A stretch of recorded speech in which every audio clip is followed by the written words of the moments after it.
بسم الله الرحمن الرحیم. السلام علیکم ورحمۃ اللہ وبرکاتہ. په دې ویډیو کې زه تاسو ته د نکریزي تعبیر کوم. په خوب کې چې کله نکریزي وکتل شي، زنانه وګوري یا مردانه وګوري، د نکریزي څه تعبیر لري. ځینې خلک دې نه ښه تعبیر اخلي، ځینې خلک صحیح تعبیر نه اخلي. او د نکریزي څه فواید دي، د دې استعمال څه فواید ده، او دا سنت طریقه ده. په دې باندې انشاءالله غږیږو چې دا مریضي لپاره کار کوي، کوم مریضانو لپاره کوم تکلیفونو ته دا نکریزي کې ښودل دا فایده کوي. نو په خوب کې چې کله نکریزي وکتل شي، په عمومي توګه خوب کې نکریزي چې کله ښایسته وي او که لاسونو کې وي یا په پښو کې وي یا په ویښتو کې وي، خو برابر وي، سوروالی رنګ یې صحیح وي او اندازه یې صحیح وي، لکه د دواړو لاسونه نکریزي شوي، صحیح نکریزي اخیستې وي، که ګلانو رسم وي ګلان صحیح وي، که پښو کې نکریزي وي یا پښې کې نکریزي صحیح وي، د سینس یو ځای پاتې یو ځای پاتې نه نکریزي صحیح شوی په خوب کې، دا ډېر ښه تعبیر لري. دا په دې باندې تعبیر کېږي څه خیر تاته رسېږي، ښه تغیرات راځي ستا په ژوند کې، خوشحالي درته رسېږي. ځکه نکریز کې خلک په یو معامله کې، په یو خوشحالي کې، په اختر کې، په دې کې خلک ږدي. چې کله تا په خوب کې نکریزي ده ولیدلې، چې په پښو په لاسونو کې دی، په ویښتو یې لګوې، نو یا تا باندې خوشحالي راځي په ټول خلکو باندې، په دې منطقه باندې څه اختر غوندې خوشحالي چې ټول خلکو باندې، او یا ستا په کورنۍ کې خوشحالي راځي او معامله راځي، اساني راځي او خوښي راځي، نجات راځي د مشکلاتو نه، ارمانونو ته رسېدل دي، شفا باندې تعبیر کېږي، رزق باندې تعبیر کېږي، نیکبختي باندې تعبیر کېږي، کامیابي باندې. امتحان دې ورکاوه، امتحانونو وختو او تا نکریزي دې په خوب کې ولیدې، په ویښته یې لګوې یا په لاسونو لګوې یا په پښو یې لګوې، نو معنا داسې د امتحانو کې کامیابېږي. نو په شفا باندې هم تعبیرېدلی شي. چې کله ته په خوب کې وګورې چې ته نکریزي تا ولګولې او ته مریض وې، شفا الله تعالی درته نصیب کوي، مریضي دې ختمیږي. مسافر چې کله په خوب کې وګوري نکریزي، دا هم ښه تعبیر لري، معنا داسې خپل ځای ته رسېږي. خلک چې یو سفر وکړي، بیا هغه نه وروسته دې لپاره چې پښې لاسونه یې شي لارې کې سفر کې تکلیف شوي، نو نکریزي بیا ږدي، نو معنا داسې خپل هدف ته رسېږي، خپل ځای ته رسېږي. او د ښځې لپاره چې کله یوه ښځه نکریزي په خوب کې وګوري، نو عزت باندې تعبیر کېږي، اولاد باندې تعبیر کېږي، ارمانونه پوره کېدلو باندې تعبیر کېږي، شفا باندې که څه مریضي ولري، اساني باندې. او چې کله پیغله جنۍ ده په خوب کې وګوري، نو په واده باندې تعبیر کېږي، خوشحالي باندې، کامیابي باندې، ارمانونو پوره کېدلو باندې تعبیر کېږي.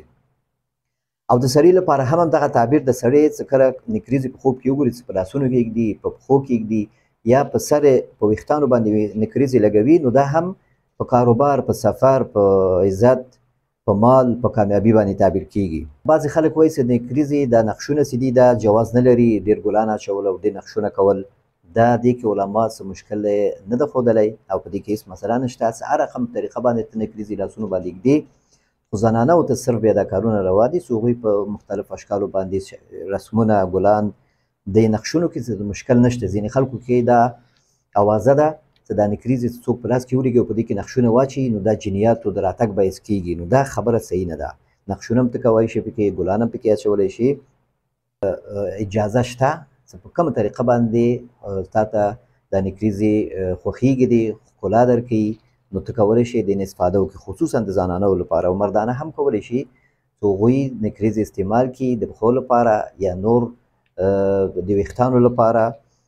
یا نور ضرورت وي، زخمونو باندې هم کېښودلی شي. د نبي علیه السلام یو خادمه و، هغه نه پوښتنه شوه د نکریزو باره کې، هغه ویلې چې نبي علیه السلام باندې هر یو زخم، یو ازغی چې به یې په ګوته به یو ځای به زوبرېده، نو نکریزي به یې هلته کېښوده. د دردونو په خصوصا د پښو دردونو ته نکریزي ډېر زیات فایده لري. څوک چې د زنګنونو درد لري، څوک چې د پښو د درد لري، نو دې ته نکریزي کېښودل، خو هغه بازاري نکریزي نه، بلکې هغه نکریزي چې هغه د پاڼو په شکل باندې ته واخلې، د پنسار نه، د دوکان نه، د پاڼو په شکل نکریزي وي، د نکریزو پاڼې وي، هغه ته راواخلې او هغه ښه میده کې او بیا ورسره لږ سریخ ګډ کړې، ځکه هغه ښه دي نه په بدن کې، نو لږ ورسره سریخ ګډ کړې تر څو څه هغه ونښلي ستا په بدن کې. دغه سریخ هم څه ده، کیمیاوي سریخ نه، البته هغه سریخ چې هغه کایي سریخ چې ورته وایي، طبیعي سریخ، هغه ورسره ګډولی شي او بیا په کوم ځای چې درد کوي په هلته کېښودلی شي، نو دا فایده کوي. ویښتانو کې هم نکریزو باندې کېږي، ځکه دا نه پاتې کېږي، هلته تویېږي. صحیح باید میده شي، ښه اوړه شي. او د ناروغانو لپاره، عصبي ناروغانو لپاره هم دا نکریزي فایده کوي. چې څوک کور کې عصبي ناروغي لري، وسواس ورته پیدا کېږي، سوچونه ورته پیدا کېږي، خو چې کله هغه ته نکریزي ولګي، په پښو یې، په لاسونه یې، ویښته ورته نکریزي ورکړي، نو دته یو نوه خوشحالي پیدا کېږي. دا نکریزو بوی څه ده، د نکریزو رنګ څه ده، دا یو نوع خوشحالي پیدا کوي، په دې کې یو نوع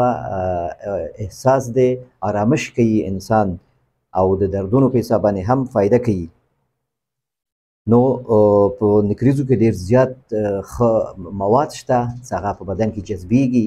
خصوصا بیا نکریزې کې ښودل کېږي طبیعي نکریزې، د بازار نکریزې نه، څه کم میده وي، په هغه کې رنګ وي، په هغه کې نور کیمیاوي مواد وي، هغه بعضې جلدي تکلیفونه هم کېدای شي پیدا کړي. خو چې نکریزې خپله څوک واخلي او سریخ پکې واچوي یا که نور د رنګونو تغیر لپاره لږه کې نور رنګونه چې هغه جلد ته تاوان نه لري هغه پکې اچولی شي. سړی کولی شي چې یو بل ماده ده چې هغه ورسره ګډېږي، بیا لږ توروالی پیدا کوي، لږ سوروالی نه راوځي، هغه ته هم جواز شته. خو تور کولی بیخي چې ته نکریزې راواخلې بیخي تور رنګ ورته ورکړې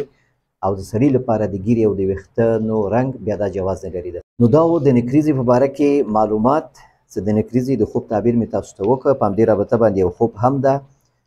یو جلۍ وایي د کاکا ښځه مې نکریزې وایي راته لګولې وي پښو ته مې، خو د پښو د دوه ګوتې چې دي وایي دا سم نکریزې نه دي اخیستي. تعبیر دا ده چې ستا ارمانونه پوره کېږي انشاءالله، خو دا کوم منځ کې مې که څه معامله وي د کاکا او د تره څه غوښتنه وي د هغوی، نو کېدای شي هغه کې څه کسانو مخالفت کوي، د پښو د لاسونو دا ګوتې دا په کورنۍ په اعضاو باندې تعبیر کېږي، داسې رنګ یې نه ده اخیستی. معنا څه یو کس یا دوه کس کېدای شي راضي نه وي ستاسو په دې معامله کې، والله تعالی اعلم. بل خوب دا وایي ماشوم ژاړي، ورځم زانګو کې وایي کوټه کې وي، غوړي وایي کوټه کې چپه شوي وي، وایي تلی نه شمه، بیا یو لخته لرګی راواخلمه او بیا وایي په هغه کې د خوځېږم راخوځېږمه ښویېږمه او بیا ځان رسوم ماشوم ته او هغه ماشوم بیا اوچتومه. وایي دا خوب موږ چاته تېر کړی و او هغه ویلي و چې مالي نقصان تاسو ته رسېږي او بیا موږ ته وایي مالي نقصان هم ورسېده. نو دا صحیح تعبیر نه ده کړی، دا خوب ښه تعبیرېدلی هم شو. لکه دا غوړي تویېدل دا کله تویېږي چې کله په کور کې پخلی زیات کېږي، کله په کور کې میلمانه راځي او هغه ته خلک چپس پخوي، لکه بولاني پخوي، کم شیانو باندې چې دا غوړي کې سره کېږي، چرګان او هغه څه کله په غوړي کې اچول کېږي هغه نه غوړي تویېږي. اما اشپزخانه ځایونه ټول زیات غوړي تویېږي، تقریبا هغه ځایونه ټول ښکاري غوړي. نو دا په دې باندې تعبیرېدلی شو. که تا اول هغه ته دې نه وی ویلی، اول ما ته دې ویلي وی، نو دا ما په دې باندې مې تعبیراوه درته چې دا رزق زیاتېدل، معنا ستاسو رزق زیاتېږي. میلمانه چې کله زیات راشي هغه سره برکت راځي. نو معنا دا چې دا پخلی او غوړي تویېدل دا په دې باندې تعبیر کېږي چې ستاسو میلمانه زیاتېږي، میلمانه هم چې زیات شو نو دې سره رزق زیاتېږي، برکت زیاتېږي په کور کې، مشکلات حل کېږي. غوړی چې ده بیا غوړي دا په دې باندې انسان بدن غوړ کېږي، یو ځای غوړېږي او هغه نرمېږي. نو زیات غوړي تویېدل معنا نرمي پیدا کېدل، په کورنۍ کې نرمي پیدا کېږي. په هر صورت دا ښه خوب و.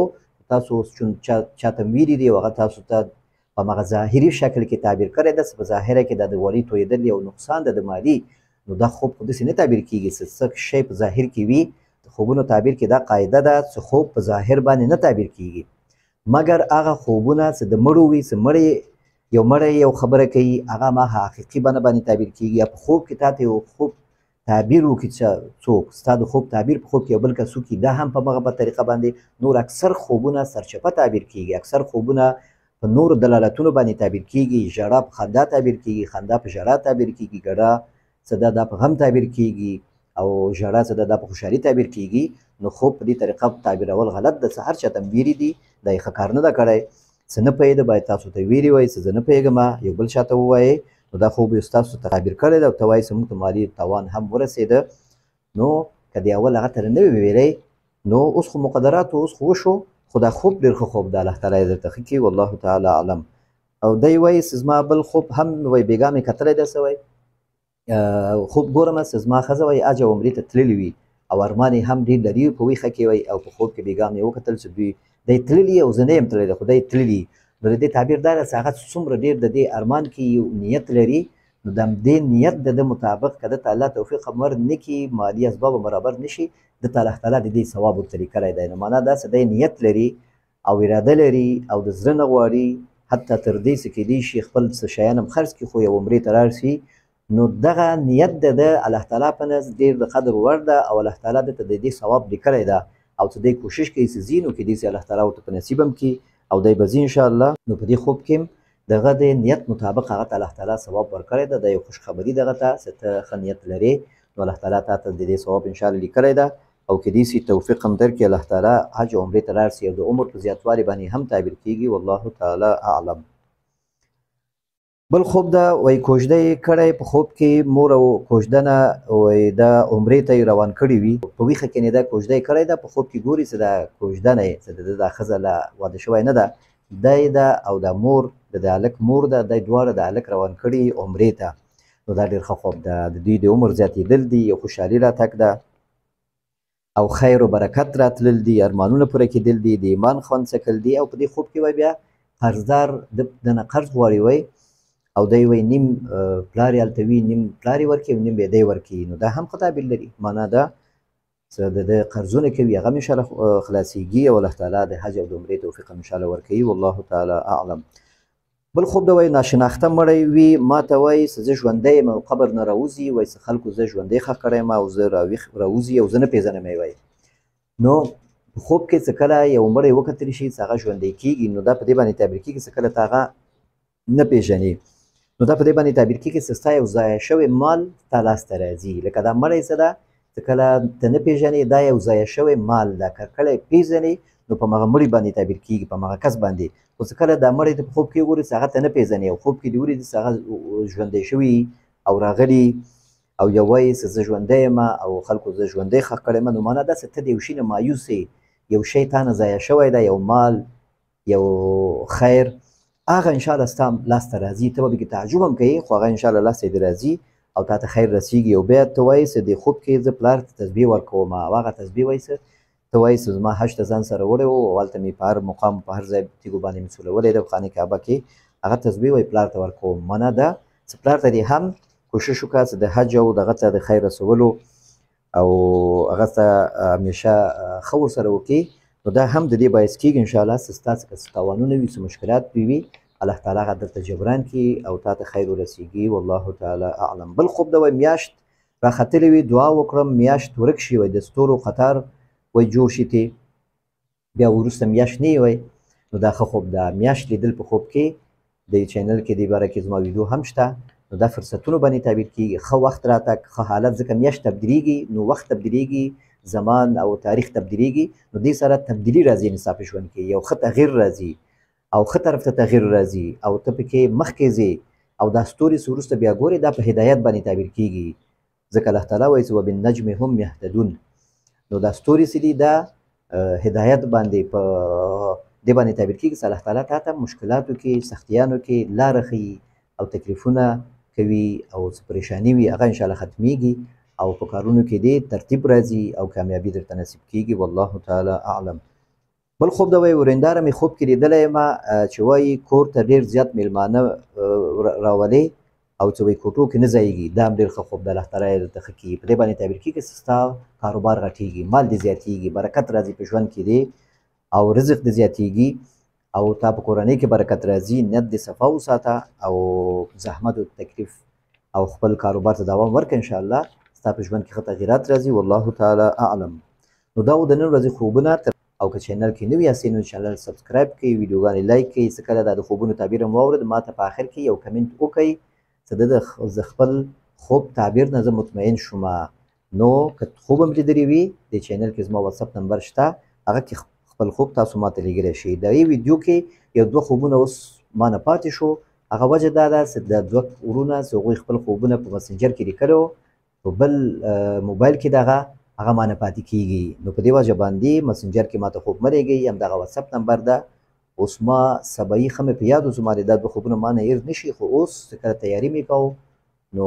وخت کم ده نو زما نه دا دوه خوبونه پاتې شو زه اوس نشم کولی دوی خوبونه تعبیر کوم وجه همدغه ده چې دوی مسنجر کې ما ته خوب لیکي نو خوب څه لیکي همدغه واتساپ نمبر کې ما ته ولیکئ انشاءالله تعبیر کېږي. والسلام علیکم ورحمة الله وبرکاته.